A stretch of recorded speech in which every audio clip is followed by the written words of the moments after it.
आइए बच्चों, आज हम बात करते हैं पृथक्करण दूरी के बारे में।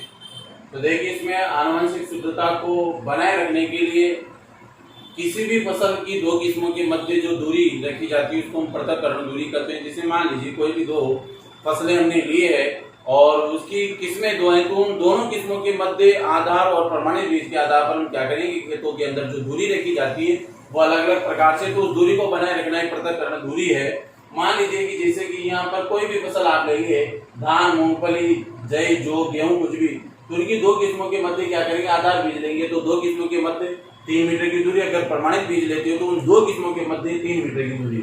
चना, उड़द, मूंग, मसूर लेते हैं आप, तो आधार बीज में 10 मीटर की दूरी और प्रमाणित बीज में 5 मीटर की दूरी रखते हैं। और इसी प्रकार अगर आप ज्वार अरहर लेते हैं, कई फसलें जिनके बीच में दूरी को रखा जाता है, तो आधार बीज में ज्वार के लिए 200 मीटर और प्रमाणित बीज में 100 मीटर की दूरी रखी जाती है। तो इसको पृथक्करण दूरी कहते हैं। इसके कुछ उदाहरण हैं।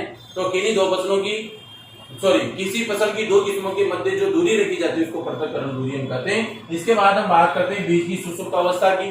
तो बीज की अन्य सभी परिस्थितियों के सामान्य होने पर बीज अंकुरित नहीं हो पाता है, तो उसको हम क्या कहेंगे, सुषुप्ता काल कहते हैं। क्या कहते हैं उसको, सुषुप्ता काल। या फिर बीज की वो अवस्था है जब इसकी सक्रिय वृद्धि कुछ समय के लिए क्या हो जाती है, निलंबित हो जाती है। अर्थात ये वो अवस्था मानी जाती है जो सामान्य होने पर भी बीज क्या होता है, बोने पर भी उग नहीं पाता है। तो उस कंडीशन में क्या कहलाएगा, उसकी वो सुषुप्ता काल कहलाता है। सुषुप्ता काल का मतलब है ऐसा समय जिसमें बीज अंकुरन होने के लिए तैयार नहीं होता है, कुछ समय के लिए वो क्या होता है, विश्राम अवस्था होता है, इसलिए इसको बीज की सुषुप्त अवस्था कहते हैं। अब बात करते हैं बीज की सुषुप्त अवस्था 3 प्रकार की होती है। सबसे पहले आती है प्राकृतिक सुषुप्त अवस्था।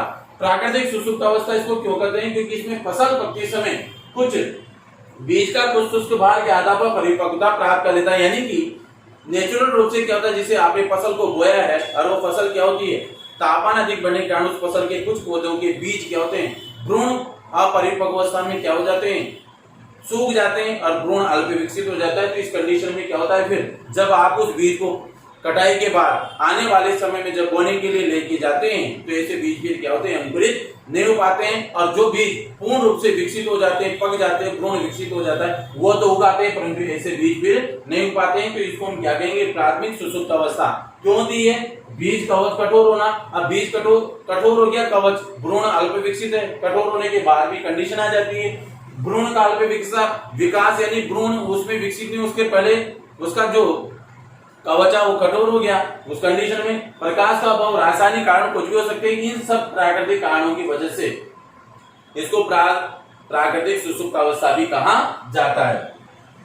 इसके बाद द्वितीयक सुषुप्त अवस्था की बात करें तो इसे प्रेरित सुषुप्त अवस्था भी कहते हैं, क्योंकि इसको प्रेरित किया गया। अतः असामान्य परिस्थितियों में बीज के अंकुरित इसमें नहीं हो पाता है। कारण क्योंकि इसमें सभी परिस्थितियां जैसे तापमान, वायु, सिंचाई, प्रकाश, बीज कवच या कोई भी कारण हो सकता है प्राकृतिक रूप से, तो वह परिस्थितियां या जलवायु वगैरह कुछ भी हो, तो वह असामान्य परिस्थितियां होने पर इसमें भी बीज का अंकुरण नहीं हो पाता है। यानी प्राकृतिक रूप से जलवायु है, मृदा है, तापमान है, प्रकाश है, ये परिस्थिति असामान्य होने पर यानी प्रतिकूल होने पर इसमें बीज नहीं उग पाता है। तो इसको हम क्या कहेंगे, द्वितीयक सुषुप्त अवस्था कहते हैं। लास्ट में बात करें बलग्रस्त सुषुप्त अवस्था। ये सुषुप्त अवस्था किन कारण से आती है, कारण इसका एक तो बीज का अधिक गहराई पर चले जाना, दूसरी बात है CO2 की मात्रा का बढ़ जाना, अधिक तापमान का हो जाना, प्रकाश पौधे को पूर्णतः नहीं मिल पाना या बीज को नहीं मिल पाना, या मृदा का भार अधिक हो जाना। इन सब कारणों से इसमें क्या होती है, बीज के अंदर बलग्रस्त सुषुप्त अवस्था आ जाती है। कारण यही है कि बीज को आपने अधिक गहराई पर डाला तो बीज अंकुरित नहीं हो पाया। दूसरी बात तापमान का प्रतिकूल प्रभाव है, तापमान बीज के अनुकूल नहीं मिल पा रहा। प्रकाश का पूर्ण अभाव, प्रकाश पर्याप्त नहीं मिलने के कारण भी क्या होता है, बीज अंकुरित नहीं हो पाता। CO2 की अधिकता हो जाती है, उसमें भी बीज अपनी ऑक्सीजन की क्रिया या वायवीय क्रिया संपन्न नहीं कर पाता, इससे भी बीज मूर्छित अवस्था में चला जाता है। और मृदा का भार बढ़ने पर भी बीज के ऊपर भार बढ़ने से वो अंकुरित नहीं हो पाता है। तो इस प्रकार से हम आज यहाँ पर इस लेसन को खत्म करते हैं। इससे पहले हमारे बीच में एक टॉपिक रह गया था कि मृदा संरक्षण की 3 विधियां बचाने की। एक तो था क्यारी विधि, दूसरी आपके अधोभूमि की गहरी जुताई और तीसरा आपके कंट्रोल खाई बनाना।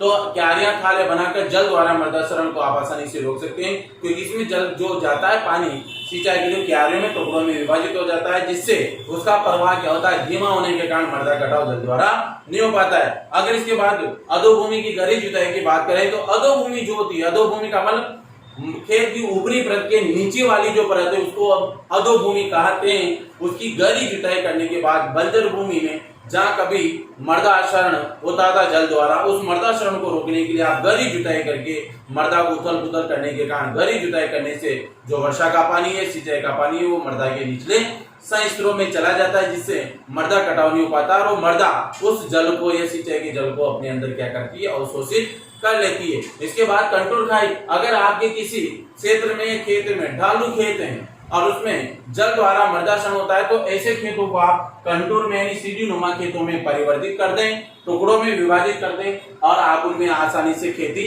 कर सकते हैं, क्योंकि इसमें जो इकाई जुताई करेंगे ये ढाल के लंबवत की जाती है, ढाल के समानांतर न करके। इससे मृदा कटाव जल द्वारा नहीं हो पाता। तो इसके साथ आज ये लेसन समाप्त होता है। धन्यवाद।